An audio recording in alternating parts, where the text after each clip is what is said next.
ಹೊಟ್ಟೆ ಕಿಚ್ಚಿಗೆ ಮತ್ತೆ ಬೊಕ್ಕ ತಲೆಗೆ ಯಾವುದೇ ಮದ್ದಿಲ್ಲ ಅಂತ. ಶಾಂಪೂಸ್ ಟ್ರೈ ಮಾಡಿರ್ತಾರೆ, ಬೇರೆ ಬೇರೆ ಔಷಧಿಗಳನ್ನ ಟ್ರೈ ಮಾಡಿರ್ತಾರೆ, ಪೌಡರ್ಸ್ಗಳನ್ನ ಟ್ರೈ ಮಾಡಿರ್ತಾರೆ. ಕೂದಲನ್ನ ಮರುಸೃಷ್ಟಿ ಮಾಡೋದಕ್ಕೆ ಮತ್ತೆ ಹುಟ್ಸೋದಕ್ಕೆ ಬೇಕಾಗಿರೋಂತಹ ಒಂದು ಪೋಷಕಾಂಶ ಅಂತಂದ್ರೆ ಅದು ಲೈಸಿನ್ ಅಂತ ಹೇಳ್ತೀವಿ. ಅದೊಂದು ಅಮೈನೋ ಆಸಿಡ್. ಕೂದಲು ಉದ್ದ ಕೂಡ ಬೆಳೆಯುತ್ತೆ, ಸ್ಟ್ರಾಂಗ್ ಆಗತ್ತೆ, ಗಟ್ಟಿ ಆಗತ್ತೆ, ಒಳ್ಳೆಯ ಹೊಳಪು ಬರುತ್ತೆ ಅದಕ್ಕೆ. ಹಾಗಾಗಿ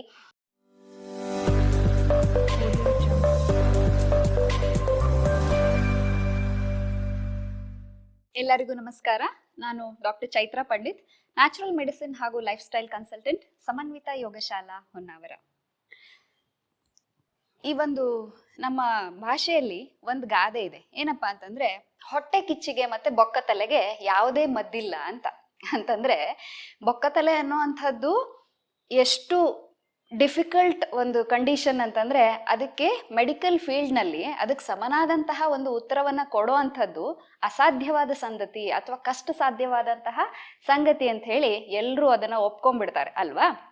ಇದಕ್ಕೆ ಕಾರಣನೂ ಇದೆ. ಯಾಕಂತಂದ್ರೆ ಮೆಡಿಕಲ್ ಫೀಲ್ಡ್ನಲ್ಲಿ ನಾವು ಎಷ್ಟೇ ಪ್ರಯತ್ನ ಮಾಡಿದ್ರು ಒಂದೊಂದ್ಸಲ ಈ ಬೊಕ್ಕ ತಲೆಗೆ ಅದನ್ನ ಸರಿ ಮಾಡೋದಕ್ಕೆ ಅಥವಾ ಹೊಸ ಕೂದಲನ್ನ ನಾವು ಬರ್ಸ್ಲಿಕ್ಕೆ ಸಾಧ್ಯವಾಗದೇ ಇರುವಂತಹ ಸ್ಥಿತಿನೂ ಬಂದು ಒದಗುತ್ತೆ. ಹಾಗಾಗಿ ಡಾಕ್ಟರ್ಸ್ ಹೇಳ್ತಾರೆ ಏನು ಮಾಡ್ಲಿಕ್ಕೆ ಆಗೋದಿಲ್ಲ, ನೀವು ಬೇರೆ ಏನಾದ್ರೂ ನೋಡಿ ಅಂತ ಹೇಳ್ತಾರೆ. ಹಾಗೇನೆ ಅದ್ರ ಜೊತೆಗೆ ನಾರ್ಮಲ್ ಮನುಷ್ಯರಿಗೂ ಸಹ ಏನ್ ಅನಿಸ್ಬಿಡತ್ತೆ ಅಂತಂದ್ರೆ, ಅಯ್ಯೋ ಎಷ್ಟೊಂದು ಟ್ರೈ ಮಾಡಿರ್ತಾರಲ್ವಾ. ಯಾಕಂದ್ರೆ ಶಾಂಪೂಸ್ ಟ್ರೈ ಮಾಡಿರ್ತಾರೆ, ಬೇರೆ ಬೇರೆ ಔಷಧಿಗಳನ್ನ ಟ್ರೈ ಮಾಡಿರ್ತಾರೆ, ಪೌಡರ್ಸ್ಗಳನ್ನ ಟ್ರೈ ಮಾಡಿರ್ತಾರೆ, ಹೊಟ್ಟೆಗೆ ತಗೊಳ್ಳೋದನ್ನು ಟ್ರೈ ಮಾಡಿರ್ತಾರೆ, ಹೊರಗಿಂದ ಅಪ್ಲಿಕೇಶನ್ ಟ್ರೈ ಮಾಡಿರ್ತಾರೆ, ಬೇರೆ ಬೇರೆ ಡಾಕ್ಟರ್ಸ್ ಅನ್ನ ಟ್ರೈ ಮಾಡಿರ್ತಾರೆ. ಆದ್ರೆ ಯಾವುದು ಆಗದೆ ಇದ್ದಾಗ ಒಂಥರ ಹತಾಶೆ ಪರಿಸ್ಥಿತಿ ಅವರಿಗೆ ಮನಸ್ಸಿಗೆ ಬಂದ್ಬಿಡತ್ತೆ. ಏನಪ್ಪಾ ಇದು, ಇಷ್ಟೆಲ್ಲ ಪ್ರಯತ್ನ ಮಾಡಿದ್ರು ನನಗೆ ಏನು ಆಗ್ತಾ ಇಲ್ವಲ್ಲ, ಓಹೋ ಮೋಸ್ಟ್ಲಿ ನನ್ನ ಜೀವನನೇ ಹೀಗೆ ಅಂತ ಕಾಣತ್ತೆ, ಇದು ಕಡಿಮೆ ಆಗೋದಿಲ್ಲ, ಅಥವಾ ಇದು ನನ್ನ ಕೂದಲು ಬರೋದೇ ಇಲ್ಲವೇನೋ ಈ ಜನ್ಮದಲ್ಲಿ ಅಂತ ಹೇಳೋ ಅಂತ ಪರಿಸ್ಥಿತಿಗೆ ಅವರು ಬಂದ್ಬಿಡ್ತಾರೆ ಅಲ್ವಾ. ಎಷ್ಟೊಂದು ಜನ ಹೀಗಿದ್ದವ್ರು ನೀವುಗಳು ಇದ್ದಿರಬಹುದು. ಹಾಗಾಗಿ ಇಂಥವ್ರಿಗೆಲ್ಲ ಈ ವಿಡಿಯೋ ನಾನು ಮಾಡ್ತಾ ಇರೋ ಅಂಥದ್ದು ಏನಪ್ಪಾ ಅಂತಂದ್ರೆ, ಈಗ ನಾವು ಸೈನ್ಸನ್ನ ನಂಬೋದಾದ್ರೆ ನಾನು ಹೇಳ್ತಾ ಇರೋಂತಹ ವಿಷಯ ಇವತ್ತು ನಿಮ್ಗೆ ಮನ ಮುಟ್ಟತ್ತೆ. ಯಾಕಂದ್ರೆ ನಾವು ಸೈನ್ಸನ್ನ ನಂಬೋದಾದ್ರೆ ಸೈನ್ಸ್ನಲ್ಲಿ ಇದಕ್ಕೆ ಉತ್ತರ ಇದೆ. ಯಾವುದಕ್ಕೆ? ಬೊಕ್ಕ ತಲೆಗೂ ಸಹ ಉತ್ತರ ಇದೆ ಅಂತ ಹೇಳಬಹುದು. ಏನಪ್ಪಾ ಅದು, ಏನ್ ಮಾಡಬಹುದು ಹಾಗಾದ್ರೆ ಅಂತ ಕೇಳಿದ್ರೆ, ನೋಡಿ, ನಮ್ಮಲ್ಲಿ ಹಲವಾರು ಪೋಷಕಾಂಶಗಳನ್ನ ನಾವು ಉಪಯೋಗಿಸ್ತೀವಿ. ಆದ್ರೆ ಆ ಎಲ್ಲ ಪೋಷಕಾಂಶಗಳಲ್ಲಿ ತುಂಬಾ ಮುಖ್ಯವಾಗಿರುವಂಥದ್ದು, ಅತ್ಯುಪಯುಕ್ತವಾಗಿರುವಂತಹ ಒಂದು ಪೋಷಕಾಂಶ, ಕೂದಲನ್ನ ಮರುಸೃಷ್ಟಿ ಮಾಡೋದಕ್ಕೆ ಮತ್ತೆ ಹುಟ್ಸೋದಕ್ಕೆ ಬೇಕಾಗಿರುವಂತಹ ಒಂದು ಪೋಷಕಾಂಶ ಅಂತಂದ್ರೆ ಅದು ಲೈಸಿನ್ ಅಂತ ಹೇಳ್ತೀವಿ. ಅದೊಂದು ಅಮೈನೋ ಆಸಿಡ್. ನಮ್ಗೆ ಬೇಕಾಗಿರುವಂತಹ ಎಲ್ಲ ಪೋಷಕಾಂಶಗಳಲ್ಲಿ ಪ್ರೋಟೀನ್ಸ್ ತುಂಬಾ ಅಗತ್ಯವಾಗಿ ಬೇಕು. ಯಾಕಂತಂದ್ರೆ ಕೂದಲು, ಉಗುರು ಇದೆಲ್ಲ ಪ್ರೋಟೀನ್ಗಳಿಂದನೇ ಮಾಡಿರೋವಂಥದ್ದು ಅಲ್ವಾ. ಹಾಗಾದ್ರೆ ಪ್ರೋಟೀನ್ ಏನು? ಪ್ರೋಟೀನ್ ಅಮೈನೋ ಆಸಿಡ್ಸ್ಗಳ ಒಂದು ರಚನೆ, ಒಂದು ಗುಂಪು ಅಲ್ವಾ. ಈ ಅಮೈನೋ ಆಸಿಡ್ ಆದಂತಹ ಲೈಸಿನ್ ಏನಿದೆ, ಈ ಲೈಸಿನ್ ಅನ್ನ ನೀವು ಹೆಚ್ಚಾಗಿ ಉಪಯೋಗಿಸ್ತಾ ಬಂದ್ರೆ ಆವಾಗ ಅದು ಹೇರ್ ರೀಗ್ರೋತ್ಗೆ ಸಹಾಯವನ್ನ ಮಾಡುತ್ತೆ. ಹಾಗಾದ್ರೆ ಈ ಲೈಸಿನ್ ಎಲ್ಲಿ ಸಿಗುತ್ತಪ್ಪ ಅಂತ ಕೇಳಿದ್ರೆ, ವೆರಿ ಇಂಪಾರ್ಟೆಂಟ್ಲಿ ಕೇಳಿಸ್ಕೊಳ್ಳಿ, ವೆರಿ ಇಂಪಾರ್ಟೆಂಟ್ಲಿ ಇದು ಸಿಗೋ ಅಂಥದ್ದು ಆರ್ಗ್ಯಾನಿಕ್ ರೆಡ್ ಮೀಟ್ ಅಂತ ಹೇಳ್ತೀವಿ ಅಲ್ವಾ. ಈ ರೆಡ್ ಮೀಟ್ನಲ್ಲಿ ಹೆಚ್ಚಾಗಿ ಲೈಸಿನ್ ಅಂಶ ಇರುತ್ತೆ. ಅದನ್ನು ಯಾರ್ಯಾರು ಸೇವನೆ ಮಾಡ್ತಾರಲ್ಲ ಅವರಲ್ಲಿ ಕೂದಲು ಚೆನ್ನಾಗಿರುತ್ತೆ. ಹಾಗಾದ್ರೆ ಎಲ್ಲರೂ ರೆಡ್ ಮೀಟನ್ನು ಯೂಸ್ ಮಾಡೋದಿಲ್ವಲ್ಲ. ವೀಗನ್ಸ್ ಇರಬಹುದು ಅಥವಾ ವೆಜಿಟೇರಿಯನ್ಸ್ ಇರಬಹುದು, ಅವ್ರೇನು ಮಾಡಬೇಕು ಅಂತ ಕೇಳಿದ್ರೆ ಸಪ್ಲಿಮೆಂಟೇಷನ್ಗೆ ಹೋಗ್ಬೋದು. ಈ ಲೈಸಿನ್ನ ಸಪ್ಲಿಮೆಂಟ್ಸ್ಗಳು ಅವೈಲೇಬಲ್ ಇದೆ. ಹಾಗಾಗಿ ಒಂದು ಕರೆಕ್ಟಾದ ಡಾಕ್ಟರ್ ಅಡ್ವೈಸ್ನಲ್ಲಿ ನೀವು ಲೈಸಿನ್ ಸಪ್ಲಿಮೆಂಟೇಷನ್ಗೆ ಹೋದಾಗ ನಮ್ಮಲ್ಲಿ ಆ ಹೇರ್ ರೀಗ್ರೋತ್ ಅನ್ನ ಮತ್ತೆ ಕೂದಲನ್ನ ಹುಟ್ಟಿಸುವಂತಹ ಒಂದು ನಾವು ಸಹಾಯವನ್ನ ಮಾಡಿದಾಗತ್ತೆ. ಅದು ಚೆನ್ನಾಗಿ ಬೆಳೀತಾ ಹೋಗುತ್ತೆ. ಹಾಗಾಗಿ ಲೈಸಿನ್ ಅಂಶವನ್ನ ತಗೊಳ್ತಾ ಹೋಗೋದ್ರಿಂದ ಪುನಃ ಹೇರನ್ನ ಪ್ರೊಡ್ಯೂಸ್ ಮಾಡ್ಬೋದು, ಪುನಃ ಕೂದಲು ಬರುವಂತೆ ನಾವು ಮಾಡಲಿಕ್ಕೆ ಸಾಧ್ಯ ಇದೆ. ಇನ್ನು ಎರಡನೇದಾಗಿ ಏನಪ್ಪಾ ಅಂತ ಕೇಳಿದ್ರೆ, ನಮ್ಮ ಗಟ್ ಹೆಲ್ತ್ ಅಥವಾ ಕರುಳಿನ ಆರೋಗ್ಯ ಅಂತ ಕರಿತೀವಿ. ಈ ಕರುಳಿನ ಆರೋಗ್ಯ ಏನ್ ಮಾಡತ್ತಪ್ಪ ಅಂತ ಕೇಳಿದ್ರೆ, ನೋಡಿ, ನಮ್ಮಲ್ಲಿ ಎಲ್ಲ ಪೋಷಕಾಂಶಗಳು ಅಬ್ಸಾರ್ಬ್ ಆಗುವಂಥದ್ದು, ಹೀರಿಕೆ ಆಗುವಂಥದ್ದು, ಹಾಗೇನೆ ಇಡೀ ದೇಹಕ್ಕೆ ಬೇಕಾಗುವಂತಹ ಪೋಷಣೆ ಸಿಗುವಂಥದ್ದು ಎಲ್ಲಿಂದ? ನಮ್ಮ ಕರುಳಿನಿಂದ ಅಲ್ವಾ? ಹಾಗಾಗಿ ಕರುಳಿನಲ್ಲಿ ಇರುವಂತಹ ಬ್ಯಾಕ್ಟೀರಿಯಾಗಳು ತುಂಬಾ ಆರೋಗ್ಯಯುತವಾಗಿದ್ರೆ, ತುಂಬಾ ಚೆನ್ನಾಗಿದ್ರೆ, ಆವಾಗ ಏನಾಗತ್ತೆ ಗೊತ್ತಾ? ಎಲ್ಲ ಪೋಷಕಾಂಶ ಬೇಕಾಗಿರುವಂಥದ್ದು ಹೀರಿಕೆಯಾಗತ್ತೆ.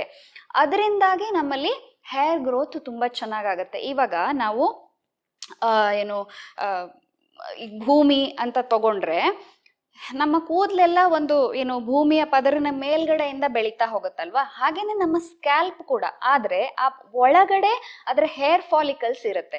ಹೇರ್ ಫಾಲಿಕಲ್ಸ್ ಅನ್ನ ಚೆನ್ನಾಗಿ ಮಾಡೋದಕ್ಕೆ ಬೇಕಾಗುವಂತಹ ನ್ಯೂಟ್ರಿಷನ್ ಏನಾಗತ್ತೆ?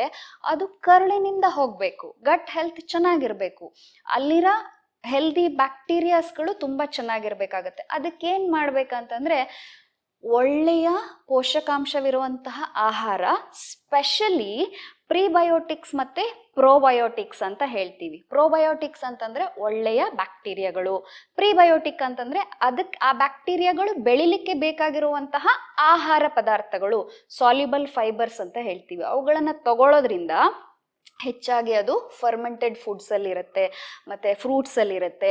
ಇಂತಹ ಆಹಾರಗಳು ಯಾವುದು? ಮಜ್ಜಿಗೆ, ಮೊಸರು, ಫರ್ಮೆಂಟ್ ಮಾಡಿರುವಂತಹ ಫ್ರೂಟ್ಸ್ ಇರಬಹುದು, ವೆಜಿಟೇಬಲ್ಸ್ ಇರಬಹುದು. ಇಂತಹ ಎಲ್ಲ ಪದಾರ್ಥಗಳನ್ನ ನಾವು ಸೇವನೆ ಮಾಡೋದ್ರಿಂದ ನಮ್ಮ ಕರುಳಿನ ಆರೋಗ್ಯ ತುಂಬಾ ಚೆನ್ನಾಗಾಗತ್ತೆ. ಒಳ್ಳೆಯ ಬ್ಯಾಕ್ಟೀರಿಯಾಗಳು ತುಂಬಾ ಚೆನ್ನಾಗಿ ಬೆಳೀತಾ ಹೋಗ್ತವೆ. ಅದರಿಂದಾಗಿ ಏನಾಗತ್ತೆ? ಪೋಷಕಾಂಶ ಚೆನ್ನಾಗಿ ಹೀರಿಕೆ ಆಗತ್ತೆ, ಶರೀರದ ಬೇರೆ ಬೇರೆ ಭಾಗಗಳಿಗೆ ಅದು ರವಾನೆ ಆಗತ್ತೆ. ಅಲ್ಲಿಂದಾಗಿ ನ್ಯೂಟ್ರಿಷನ್ ಚೆನ್ನಾಗಿ ಸಿಗ್ತಾ ಹೋದ್ರೆ ಆವಾಗ ಹೇರ್ ರೀಗ್ರೋತ್ಗೆ ಅಥವಾ ಕೂದಲು ಚೆನ್ನಾಗಿ ಬೆಳೆಯೋದಕ್ಕೆ, ಫಾಲಿಕಲ್ಸ್ ಚೆನ್ನಾಗಿ ಆಗೋದಕ್ಕೆ ತುಂಬಾ ಸಹಾಯವಾಗ್ತಾ ಬರುತ್ತೆ. ಇದು 2ನೇ ಅಂಶ. ಇನ್ನು 3ನೇ ಅಂಶ ಯಾವ್ದಪ್ಪ ಅಂತಂದ್ರೆ DHT ಅಂತ ಹೇಳ್ತೀವಿ, ಡೈಹೈಡ್ರೋಟೆಸ್ಟೋಸ್ಟಿರೋನ್. ಇದೊಂದು ಹಾರ್ಮೋನ್ ಆಗಿದ್ದು ಇದೇನ್ ಮಾಡತ್ತಂತಂದ್ರೆ ಫಾಲಿಕಲ್ಸ್ ಅನ್ನ ಶ್ರಿಂಕ್ ಮಾಡತ್ತೆ. ನಮ್ಗೆ ಮೇನ್ ಆಗಿ ಬೇಕಾಗಿರೋದು ಹೇರ್ ಫಾಲಿಕಲ್ಸ್. ಅದಿಲ್ಲ ಅಂತಂದ್ರೆ ಈವನ್ ನೀವು ಹೇರ್ ಟ್ರಾನ್ಸ್ಪ್ಲಾಂಟೇಶನ್ಗೆ ಹೋದ್ರೂ ಕಷ್ಟ ಅಂತ ಹೇಳ್ತಾರೆ. ಆದ್ರೆ ಆ ಹೇರ್ ಫಾಲಿಕಲ್ಸ್ ಶ್ರಿಂಕ್ ಆಗಿರೋದನ್ನ ಸರಿ ಮಾಡಬೇಕು ಅಂತಂದ್ರೆ ಈ DHT ಇದೆಯಲ್ವಾ, ಡೈಹೈಡ್ರೋಟೆಸ್ಟೋಸ್ಟಿರೋನ್ ಅನ್ನುವಂಥದ್ದು ಫಾಲಿಕಲ್ಸ್ ಅನ್ನ ಶ್ರಿಂಕ್ ಮಾಡ್ಬಿಡತ್ತೆ. ಅದರಿಂದಾಗಿ ನಿಮ್ಗೆ ಕೂದಲು ಉದ್ದ ಆಗೋದಿಲ್ಲ ಅಥವಾ ಬೆಳೆಯೋದೇ ಇಲ್ಲ. ಅದರಿಂದಾಗಿ ಬೊಕ್ಕ ತಲೆ ಬರುವಂತ ಚಾನ್ಸಸ್ ಇರುತ್ತೆ. ಹಾಗಾದ್ರೆ ಇದಕ್ಕೇನ್ ಮಾಡ್ಬೇಕಪ್ಪ ಅಂತ ಕೇಳಿದ್ರೆ, ಜಿಂಕ್ ಅನ್ನ ಯೂಸ್ ಮಾಡಬೇಕು. ಜಿಂಕ್ ಅನ್ನ ಯೂಸ್ ಮಾಡೋದ್ರಿಂದ ಅದು ನ್ಯಾಚುರಲ್ DHT ಬ್ಲಾಕರ್. ಹಾಗಾಗಿ ಈ ಜಿಂಕ್ ಮತ್ತೆ ಪುನಃ ಆನಿಮಲ್ ಪ್ರೋಟೀನ್ ಅಲ್ಲಿ ತುಂಬಾ ಜಾಸ್ತಿ ಆಗಿರುತ್ತೆ. ಹಾಗಾಗಿ ನೀವು ಆನಿಮಲ್ ಪ್ರೋಟೀನ್ಸ್ ಅನ್ನ ಕನ್ಸ್ಯೂಮ್ ಮಾಡಿದ್ರೆ ಇದು ಅಯನ್ ಅಬ್ಸಾರ್ಪ್ಷನ್ನಿಗೂ ಸಹಾಯ ಮಾಡತ್ತೆ. ಲೈಸಿನ್ ಏನ್ ಮಾಡತ್ತೆ? ನಾನು ಮೊದಲೇ ಹೇಳ್ದೆ ಲೈಸಿನ್ ಅನ್ನು ಕನ್ಸ್ಯೂಮ್ ಮಾಡಬೇಕು ಅಂತ ಹೇಳಿ. ಹಾಗಾಗಿ ಲೈಸಿನ್ ಅಯನ್ ಅಬ್ಸಾರ್ಪ್ಷನ್ನಿಗೆ ಸಹಾಯವನ್ನ ಮಾಡತ್ತೆ. ಅದರಿಂದಾಗಿ ಕೂದಲು ಚೆನ್ನಾಗಿ ಬೆಳೀತಾ ಹೋಗುತ್ತೆ ಅಂತ ಹೇಳಿ. ಹಾಗಾಗಿ ಆನಿಮಲ್ ಪ್ರೋಟೀನ್ ಅನ್ನ ತಗೊಳ್ಳೋದ್ರಿಂದ ನಾವು ಲೈಸಿನ್ ಅನ್ನ ಇಂಪ್ರೂವ್ ಮಾಡಬಹುದು, ಜಿಂಕ್ ಅನ್ನ ಇಂಪ್ರೂವ್ ಮಾಡ್ಕೊಳ್ಬಹುದು, ಅಯನ್ ಅಬ್ಸಾರ್ಪ್ಷನ್ ಅನ್ನ ಚೆನ್ನಾಗಿ ಮಾಡ್ಕೊಳ್ಬಹುದು. ಇದರಿಂದಾಗಿ ನಮ್ಮಲ್ಲಿ ಒಂದು ಒಳ್ಳೆಯ ಹೇರ್ ಗ್ರೋತ್, ರೀಗ್ರೋತ್ ಆಗೋದಕ್ಕೆ ಕೂಡ ಸಹಾಯವಾಗತ್ತೆ. ಹಾಗಾಗಿ ಒಂದು ಕಲ್ಲಲ್ಲಿ 3 ಹಕ್ಕಿ ಹೊಡೆದಂಗಾಯ್ತು ನೀವು ಅಲ್ವಾ? ಆದ್ರಿಂದ ಇದೆಲ್ಲವನ್ನ ಉಪಯೋಗಿಸ್ಬೇಕು. ಈವನ್ ಜಿಂಕಿಗೂ ಸಹ, ಜಿಂಕ್ ಅನಿಮಲ್ ಪ್ರೋಟೀನ್ ಅಲ್ಲಿ ಹೆಚ್ಚಾಗಿರೋದ್ರಿಂದ ಅದನ್ನ ಯೂಸ್ ಮಾಡಬಹುದು. ಅದ್ರ ಜೊತೆಗೇನೆ ಯಾರು ವೆಜಿಟೇರಿಯನ್ಸ್ ಇದೀರಿ, ಯಾರು ವೀಗನ್ಸ್ ಇದೀರಿ, ಅವರೆಲ್ಲ ಸಹ ಸಪ್ಲಿಮೆಂಟೇಶನ್ ಫಾರ್ಮಿಗೆ ಹೋಗ್ಬೋದು. ಏನಪ್ಪಾ ಮೇಡಮ್ ಅನಿಮಲ್ ಪ್ರೋಟೀನ್ ಅನ್ನ ಪ್ರಮೋಟ್ ಮಾಡ್ತಾ ಇದ್ದಾರೆ ಅಂತ ದಯವಿಟ್ಟು ತಿಳ್ಕೊಳ್ಬೇಡಿ. ಆದ್ರೆ ನೀವು ಅಬ್ಸರ್ವ್ ಮಾಡಿರಬಹುದು, ಯಾರ್ಯಾರು ವೆಜಿಟೇರಿಯನ್ಸ್ ಇದ್ದಾರೆ, ಯಾರ್ಯಾರು ವೀಗನ್ಸ್ ಇದ್ದಾರೆ, ಅವರಲ್ಲಿ ಹೇರ್ ಫಾಲು, ಹೇರ್ ಲಾಸು ಇದೆಲ್ಲ ತುಂಬಾ ಜಾಸ್ತಿ ಆಗಿರುತ್ತೆ. ಯಾಕಂದ್ರೆ ಈ ಒಂದು ಲವಣಾಂಶಗಳಿರಬಹುದು, ಅಮೈನೋ ಆಸಿಡ್ಸ್ಗಳಿರಬಹುದು, ಅವೆಲ್ಲಾನು ಹೆಚ್ಚಾಗಿ ಅನಿಮಲ್ ಪ್ರೋಟೀನ್ಗಳಲ್ಲೇ ಸಿಗೋದ್ರಿಂದ. ಮತ್ತೆ ಇನ್ನೊಂದು ವಿಶೇಷ ಇದೆ, ಕಾರ್ನಿವೋರಸ್ ಡಯಟ್ ಅಂತ ಹೇಳ್ತೀವಿ. ಅಂತಂದ್ರೆ ಹೆಚ್ಚಾಗಿ ಮಾಂಸಾಹಾರವನ್ನೇ ಉಪಯೋಗಿಸುವಂಥವ್ರಲ್ಲಿ ಈ ಉಗುರು, ಕೂದಲು ಇವೆಲ್ಲ ತುಂಬಾ ಚೆನ್ನಾಗಿರತ್ತೆ. ನೀವು ಅಬ್ಸರ್ವ್ ಮಾಡಿರಬಹುದು. ಹಾಗಾಗಿ ಈ ಒಂದು ಆಹಾರ ಪದಾರ್ಥವನ್ನ ನ್ಯಾಚುರಲಿ ಯಾರು ಉಪಯೋಗಿಸ್ತಾರೋ ಅವರಲ್ಲಿ ತುಂಬಾ ಚೆನ್ನಾಗೇ ಆಗತ್ತೆ. ಇಲ್ಲ ಅಂತಂದ್ರೆ ಸಪ್ಲಿಮೆಂಟ್ ಫಾರ್ಮ್ ಅಲ್ಲಿ ನಾವು ತಗೊಳ್ಬಹುದು. ಪ್ಲಾಂಟ್ ಫುಡ್ ಅಲ್ಲಿ ಅಷ್ಟೊಂದು ಚೆನ್ನಾಗಿರೋದಿಲ್ಲ ಇದು. ಅದಕ್ಕೋಸ್ಕರ ನಾವು ಸಪ್ಲಿಮೆಂಟ್ ಫಾರ್ಮ್ ಅಲ್ಲಿ ಇದನ್ನ ತಗೊಳ್ತಾ ಹೋಗ್ಬೇಕಾಗತ್ತೆ. ಇದೆಲ್ಲದ್ರ ಜೊತೆಗೆ ಪ್ರೋಟೀನ್ ರಿಚ್ ಇರುವಂತಹ ಆಹಾರವನ್ನ ಕೂಡ ನಾವು ಇನ್ಕ್ಲೂಡ್ ಮಾಡ್ಕೊಂಡಾಗ ಆ ರೀತಿಯ ಒಂದು ಆಹಾರ ಸೇವನೆ ಇರಬಹುದು, ಅದನ್ನ ನಮ್ಮ ಆಹಾರದಲ್ಲಿ ಬಳಸ್ತಾ ಹೋಗೋದ್ರಿಂದ, ಈಗ ಎಗ್ಸ್ ಇರಬಹುದು ಅಥವಾ ಪನ್ನೀರ್ ಇರಬಹುದು ಅಥವಾ ಏನು ಲೆಗ್ಯೂಮ್ಸ್ ಇರಬಹುದು, ಇವುಗಳನ್ನೆಲ್ಲ ಉಪಯೋಗಿಸ್ತಾ ಹೋಗೋದ್ರ ಜೊತೆಗೆ ಈ DHT ಅನ್ನ ಬ್ಲಾಕ್ ಮಾಡೋ ಅಂಥದ್ದು, ಲೈಸಿನ್, ಅಮೈನೋ ಆಸಿಡ್ ಲೈಸಿನ್ ಅನ್ನ ಹೆಚ್ಚಾಗಿ ಉಪಯೋಗಿಸುವಂಥದ್ದು, ಹಾಗೇನೆ ನಮ್ಮ ಗಟ್ ಹೆಲ್ತ್, ಕರುಳಿನ ಆರೋಗ್ಯವನ್ನ ತುಂಬಾ ಚೆನ್ನಾಗಿ ಇಟ್ಕೊಳ್ಳುವಂಥದ್ದು, ಇಷ್ಟನ್ನ ಮಾಡಿದಾಗ ಪುನಃ ನಾವು ಈ ಕೂದಲನ್ನ ಮತ್ತೆ ಹುಟ್ಟಿಸಬಹುದು, ರೀಗ್ರೋತ್ ಆಗೋದಕ್ಕೆ ಎಲ್ಲ ಚಾನ್ಸಸ್ಗಳಿದೆ. ಹಾಗೇನೆ ಕೂದಲು ಉದ್ದ ಕೂಡ ಬೆಳೆಯುತ್ತೆ, ಸ್ಟ್ರಾಂಗ್ ಆಗತ್ತೆ, ಗಟ್ಟಿ ಆಗತ್ತೆ, ಒಳ್ಳೆಯ ಹೊಳಪು ಬರುತ್ತೆ ಅದಕ್ಕೆ. ಹಾಗಾಗಿ ಇವೆಲ್ಲವನ್ನ ಉಪಯೋಗಿಸ್ಕೊಂಡು ನಿಮ್ಮ ಒಂದು ಆಶೆ ಏನಿದೆ, ನನಗೂ ಚೆನ್ನಾಗಿ ಕೂದಲು ಬರಬೇಕು ಅಂತ ಹೇಳೋ ಅಂಥದ್ದು, ಅದನ್ನ ಖಂಡಿತ ಮುಂದಿನ ದಿನದಲ್ಲಿ ನೀವು ಆ ಒಂದು ಭಾವವನ್ನ, ಆ ಒಂದು ಕೂದಲು ಚೆನ್ನಾಗಿ ಬರೋದನ್ನ ನೋಡ್ಕೊಳ್ತಾ ಖುಷಿಯನ್ನು ಪಡ್ಬೋದಾಗಿದೆ. ಹಾಗಾಗಿ ಇದನ್ನ ಉಪಯೋಗಿಸಿ. ಸಪ್ಲಿಮೆಂಟ್ಸ್ ಏನಾದರೂ ಬೇಕಿದ್ರೆ ಕೆಳಗಡೆ ಕಾಮೆಂಟ್ ಮಾಡಿ, ನಾವು ಅದನ್ನು ಕಳಿಸ್ಕೊಡೋ ಪ್ರಯತ್ನವನ್ನ ಮಾಡ್ತೇವೆ. ಹಾಗೇನೆ ಈ ಎಲ್ಲ ವಿಷಯಗಳನ್ನ ನೀವು ಅಳವಡಿಸ್ಕೊಂಡು ಯಾರಿಗೆ ಅಗತ್ಯ ಇದ್ರೂ ಇದನ್ನ ಶೇರ್ ಮಾಡ್ಕೊಳ್ಳಿ ನಿಮ್ಮ ಫ್ರೆಂಡ್ಸ್ ಅಂಡ್ ಫ್ಯಾಮಿಲಿಯಲ್ಲಿ ಅಂತ ಹೇಳ್ತಾ ಇವತ್ತಿನ ವಿಡಿಯೋವನ್ನ ಇಲ್ಲಿಗೆ ಮುಕ್ತಾಯ ಮಾಡ್ತಾ ಇದ್ದೇನೆ.